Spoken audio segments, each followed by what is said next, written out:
Olá a todos. O processo de o último dia de um condenado à morte se iniciou juntamente com o isolamento devido à pandemia do novo coronavírus. Como ainda não temos nada de significativo de cena construída para mostrarmos, decidimos fazer a leitura do texto corrida para apresentar, fazendo recurso do uso dessa garrafa para indicar as badaladas do sino que pretendemos que exista a cada passagem de hora. Então é isso, vamos lá.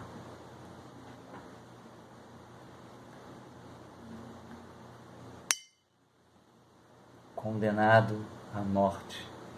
Já se vão 5 semanas que convivo com tal pensamento, sempre só com ele, sempre petrificado por sua presença.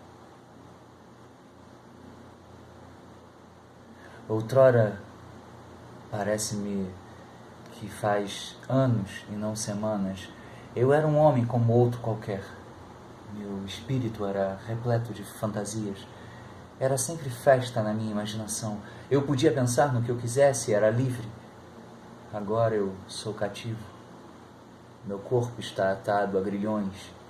Em uma masmorra, meu espírito está preso a uma ideia.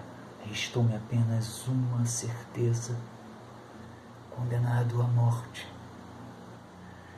Ela, a morte, se insinua sob todas as formas que meu espírito gostaria de se esconder. Mistura-se como um refrão horrível a todas as palavras que me dirigem-se, cola-se comigo nas grades hediondas de meu calabouço, importuna-me quando estou acordado, espreita meu sono convulsivo e aparece em meus sonhos sob a forma de uma lâmina. Era só um sonho. Antes mesmo que meus olhos pesados tenham tido tempo de se entreabrirem, este pensamento fatal, inscrito na terrível realidade que me envolve, parecendo uma voz que já murmura em meus ouvidos: condenado à morte.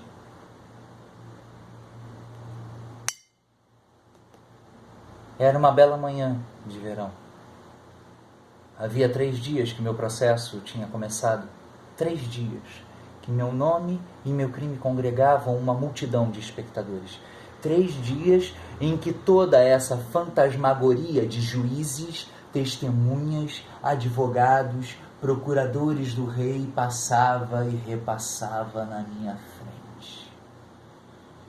Ora grotesca, ora sanguinolenta, sempre sombria e fatal.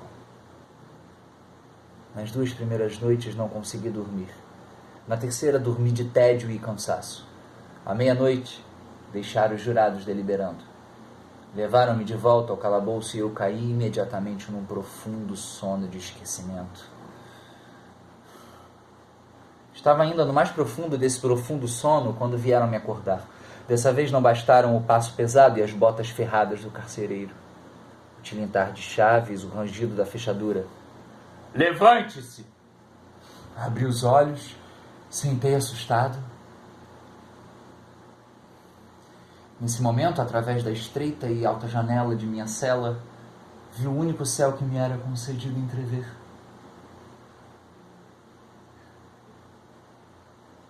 Eu gosto do sol. E está fazendo um bom tempo, disse ao carcereiro. Ele ficou um momento sem me responder, como se não soubesse se valia a pena gastar uma palavra. Em seguida, murmurou: é possível.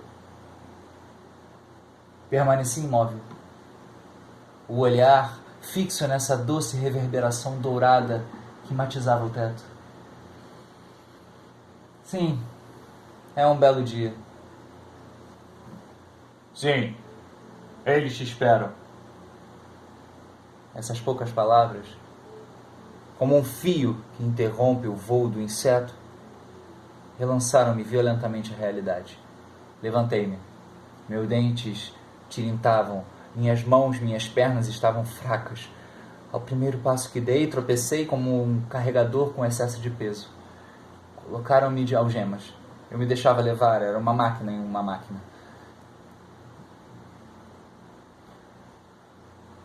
Atravessamos um pátio interno.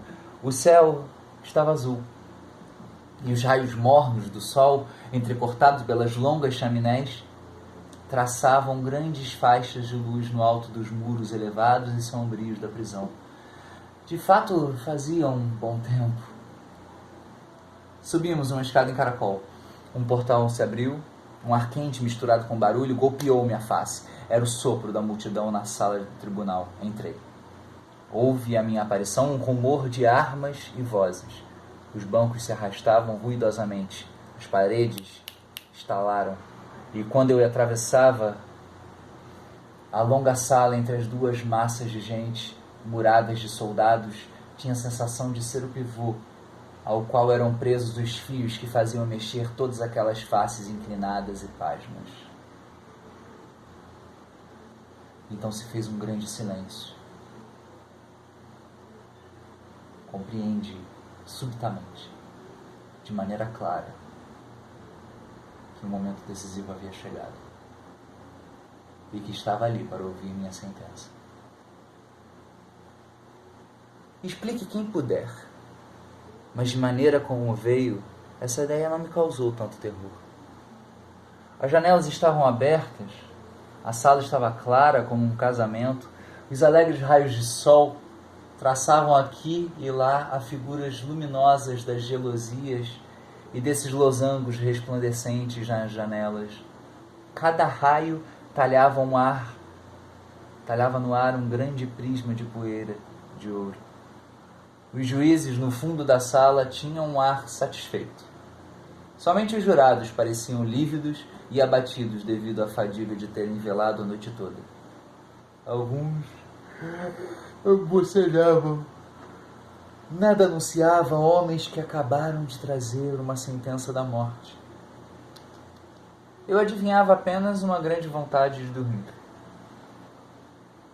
À minha frente, uma janela estava escancarada. Sobre o peitoril, uma delicada plantinha amarela, devastada por um raio de sol, brincava com o vento em uma fresta da pedra. Como uma ideia sinistra poderia despontar em meio a tantas graciosas sensações? Foi-me impossível pensar em outra coisa que não a liberdade. Entre mentes, meu advogado chegou. Esperava-me. Olha, eu tenho esperança. E como não? Respondi, leve e sorridente como ele. Sim, sem dúvidas. Eles vão descartar a premeditação, e então será apenas uma pena perpétua de trabalhos forçados. Trabalhos forçados? Do que o senhor está falando? Eu prefiro 100 vezes a morte. Sim, a morte.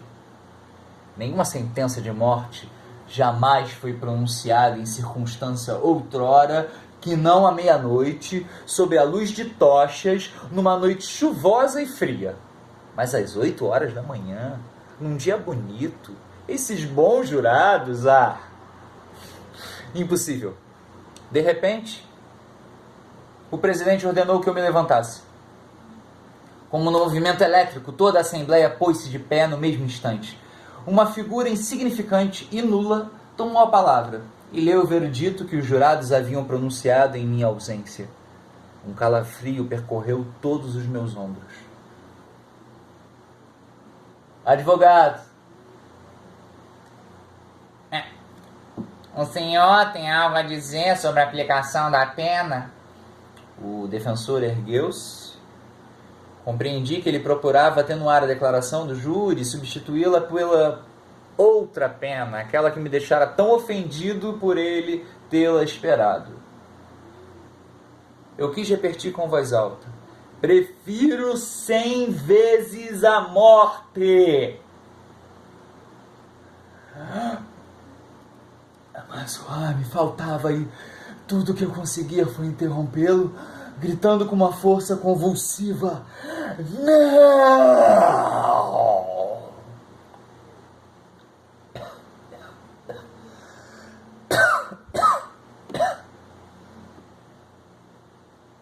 Os juízes saíram. Depois voltaram a entrar e o presidente leu a minha sentença de morte. Condenado à morte, disse a multidão. Enquanto me levantavam, todo esse povo se precipitou atrás de mim como um estrondoso edifício que desmorona. Uma revolução acaba de se fazer em mim. Até a sentença de morte, vivendo no mesmo espaço que os outros homens agora, eu distinguia claramente uma espécie de divisória entre mim e o mundo.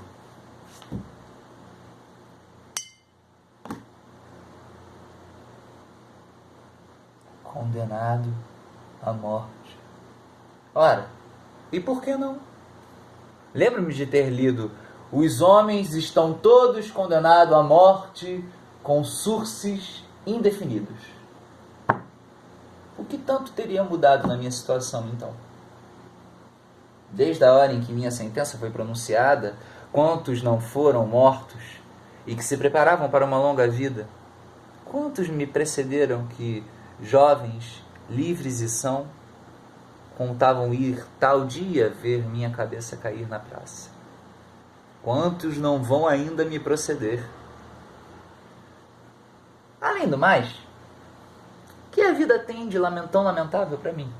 Na verdade, o dia sombrio e o pão velho da masmorra, a sopa rala extraída dos banquetes dos condenados, ser assim maltratado, ser brutalizado pelos carcereiros, não haver um único ser humano que me ache digno de uma palavra, tanto por causa daquilo que fiz, quanto pelo que farão de mim.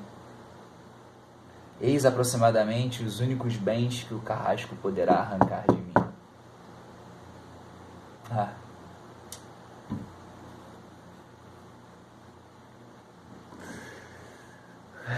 Pouco suporto. É horrível.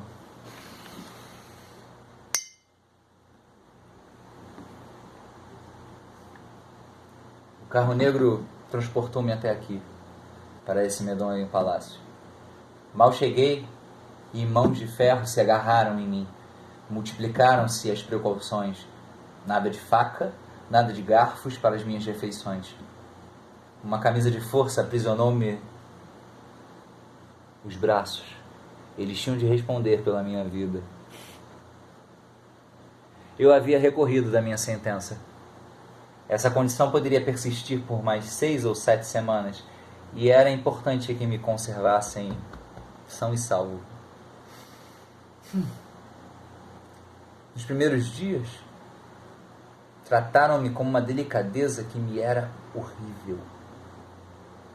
Os cuidados de um carcereiro cheiram a cadafalso. Por felicidades, ao cabo de poucos dias, o hábito foi mais forte. Confundiram-me com os outros prisioneiros em uma brutalidade comum. Não foi essa a minha única memória. Minha juventude, minha docilidade, as atenções do capelão da prisão e, sobretudo, as palavras em latim que eu dirigia ao porteiro: Dominus Patri Filius Cominus Sanctis, que não as entendia. Abriram-me as portas para a caminhada semanal com os outros detentos e fizeram desaparecer a camisa de força.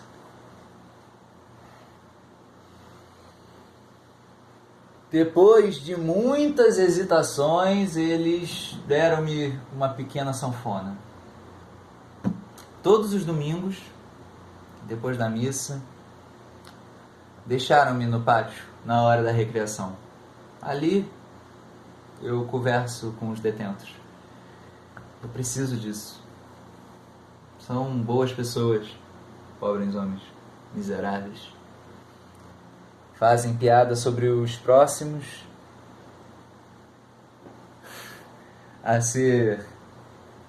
a desposar a viúva, ser enforcado.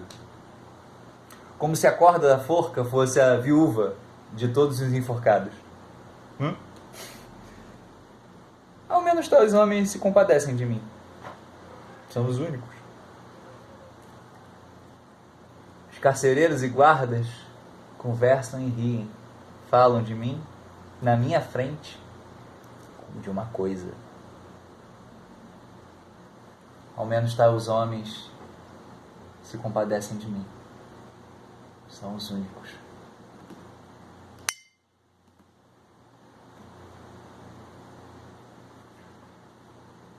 Preso entre 4 muralhas de pedra, nua e fria, totalmente a sós com uma ideia.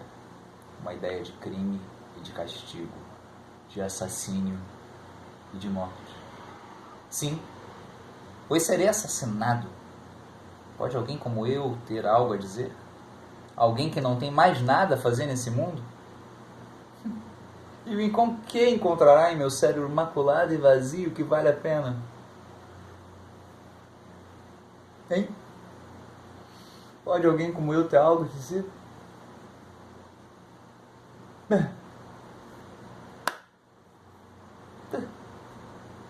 E por que não? Por que não tentaria dizer a mim mesmo tudo que experimento de violento, desconhecido na situação abandonada em que me encontro?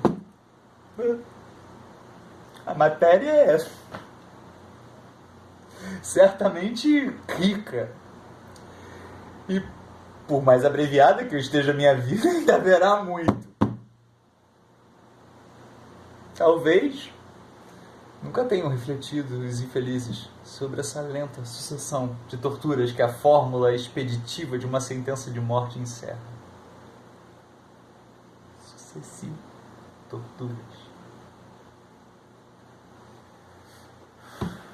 Teriam eles jamais se detido nessa ideia lancinante de que um homem que se condena não possui uma inteligência? Uma alma que absolutamente não se dispõe para a morte? Não. Eles vangloriam-se de poder matar sem quase oferecer sofrer o corpo. Ah! Trata-se então exatamente disso. O que é a dor física perto da moral? Né? O que é a dor física perto da dor moral? Ah! O horror e piedade das leis assim feitas. Por quê? Hã? Para quê? O que importa? Quando minha cabeça havia sido cortada, que diferença fará para mim que cortem as outras? Lançar abaixo cada falso depois de nele ter subido? O que adianta? Pergunto o que terei em retorno.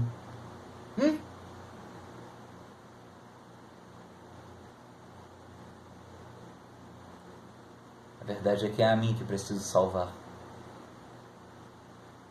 E isso não é mais possível.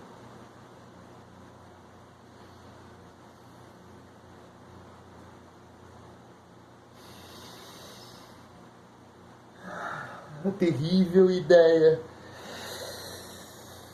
de quebrar a cabeça contra a parede.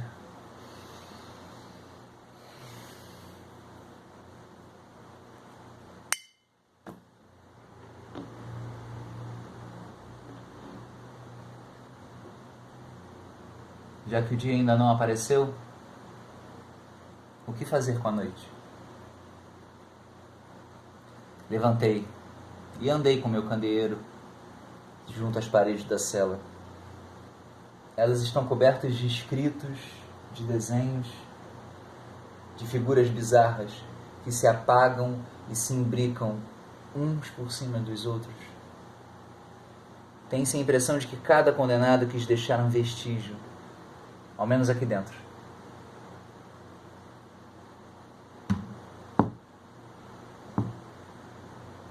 Eu gostaria de recompor cada fragmento desses pensamentos, devolver o sentido e a vida a essas inscrições mutiladas,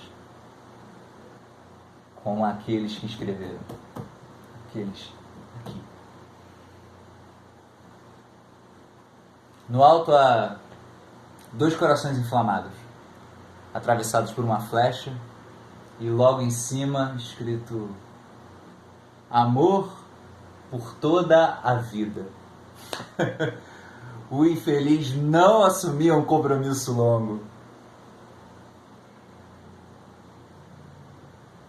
Havia 4 ou 5 nomes completamente legíveis, entre outros, dos quais sobraram apenas manchas na parede. Chico Mendes, 1988. Galdino, 1997. Dorothy, 2005. Marielle, 2018.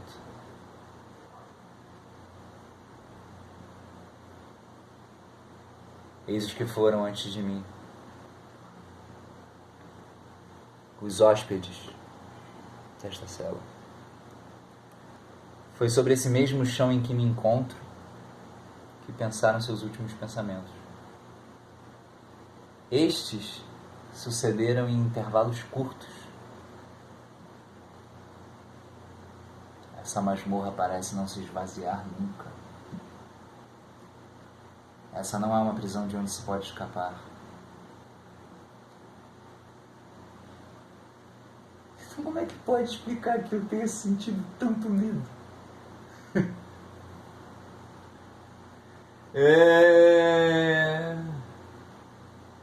A porta do túmulo não abre por dentro.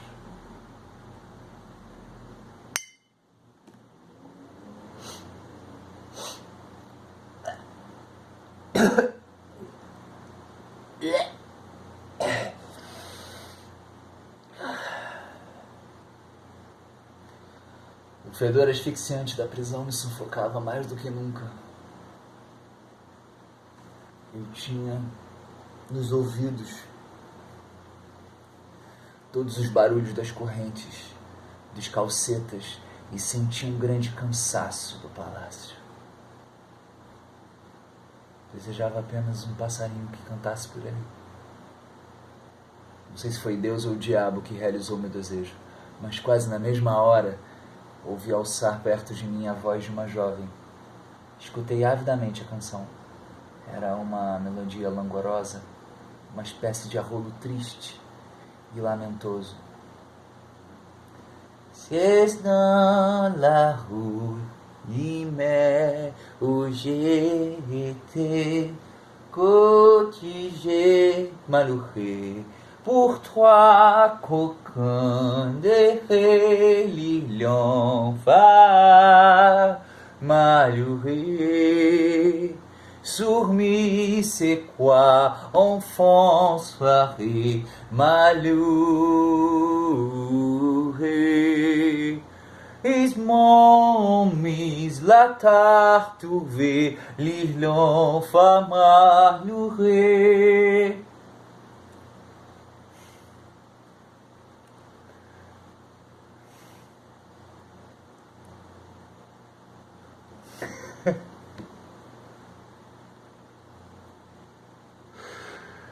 Ai, eu não saberia exprimir o que eu senti.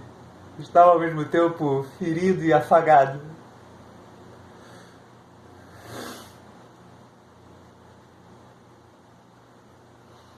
Como é infame uma prisão.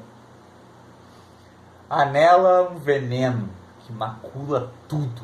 Tudo é conspurcado. Até mesmo uma canção.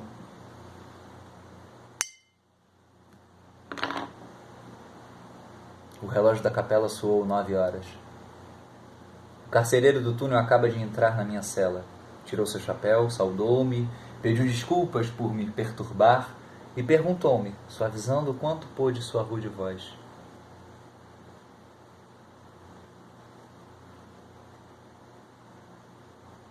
Um calafrio correu meu corpo. Vai ser hoje? Pouco tempo depois, o diretor da prisão em pessoa acaba de me visitar. Perguntou-me no que ele poderia ser-me agradável e útil. Informou-se com interesse sobre a minha saúde e como eu havia passado a noite. Ao me deixar, me chamou de Senhor.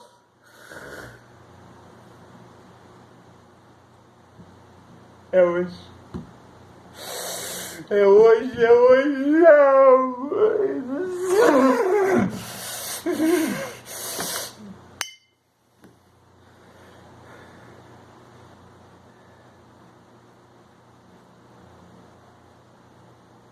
Estou mais calmo agora.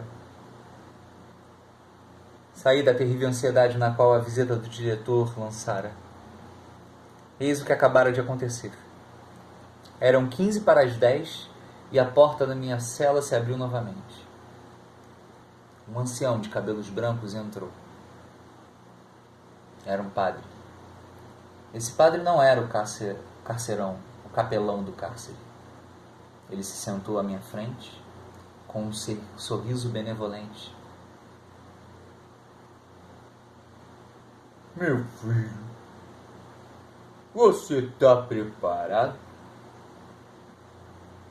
Ele continuou a falar. Pelo menos foi o que me pareceu.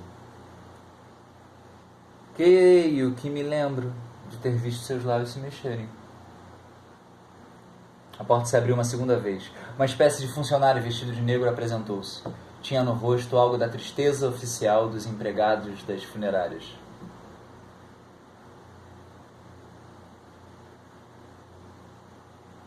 Senhor, eu venho pessoalmente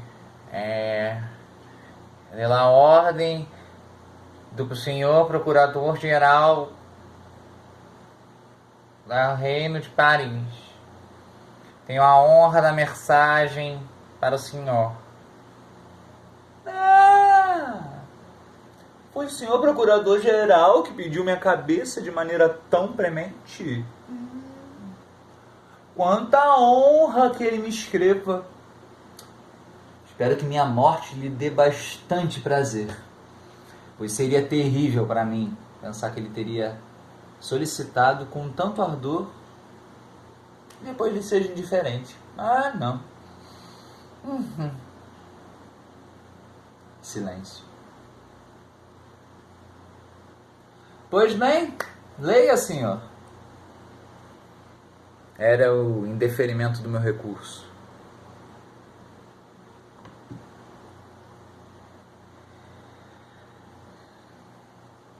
Fica determinado que a execução se dará hoje na praça. Nós partiremos às 7 horas, precisamente, pela concierge. Meu caro senhor, o senhor tem a bondade de me acompanhar?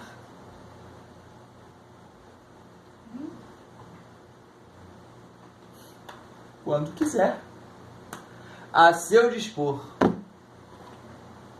E então me deixaram só.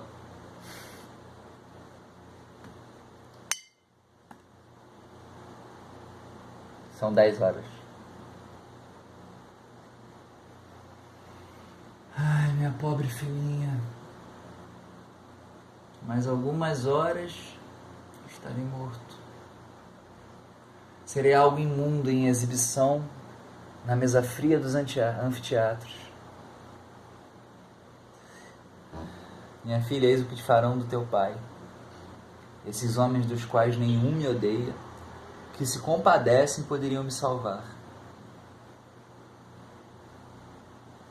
Eles vão me matar. Tu entende, Maria? Matar-me a sangue frio, uma cerimônia, pelo bem da coisa. Ai, meu Deus! Miserável, miserável.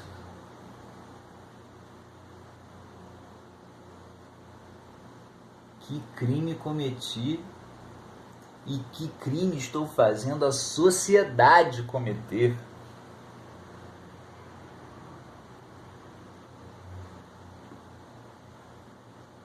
Será mesmo verdade que morrerei antes do fim do dia? Eu? O mesmo que está aqui? Que vive? Que se move? que respira e poderia muito bem estar em outro lugar, enfim, toco e sinto, e cujas peles formam as dobras que aqui estão, será que eu...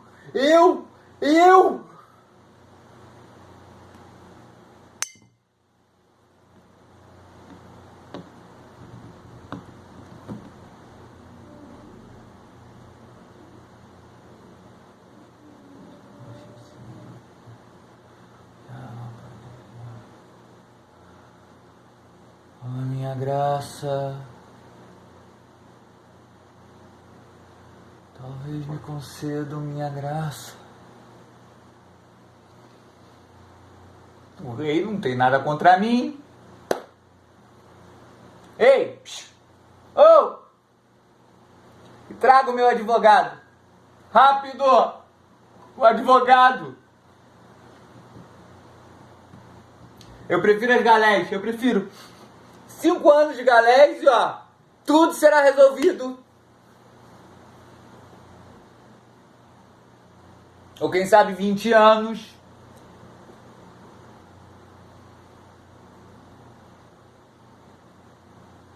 Com a perpetuidade, com o ferro de marcar. Mas me concedam a minha vida. Um forçado é alguém que anda, que ainda anda. Alguém que vai e que vem. Alguém que vê o sol. Ei! Chame o advogado!